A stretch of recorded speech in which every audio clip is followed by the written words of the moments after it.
புரட்சி தலைவருக்கும் புரட்சி தலைவிக்கும் எதிரிகள் இருந்தார்கள், துரோகிகள் இல்லை. ஆனால் நம்முடைய அண்ணன் எடப்பாடியாருக்கு எதிரிகளும் இருக்கிறார்கள், துரோகிகளும் இருக்கிறார்கள். இந்த துரோகிகள் சாக்ரட்டிஸுக்கே விஷம் கொடுத்தவர்கள், இயேசுவை சிலுவையிலே அறைந்தவர்கள், கும்பிட்ட கைகள், கூர்வாளை ஏந்தி வந்த புரூட்டஸ்கள், அருவியில் குளித்தாலும் அழுக்கு போகாத மனிதர்கள், வரலாற்றின் குப்பை தொட்டிகள், நிழல் தந்த இந்த மரத்தின் மீதே எச்சவிட்டு போகிற தராதரம் தெரியாத தான் தோன்றி பறவைகள். எத்தனையோ பேர் இந்த இயக்கத்தை காட்டி கொடுத்து விட்டு போனார்கள்.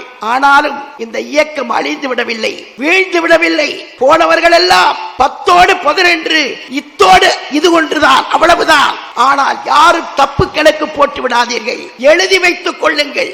வரப்போகிற தேர்தலில் வென்று நம்முடைய அண்ணன் எடப்பாடியார் முதலமைச்சராக வருவது உறுதி.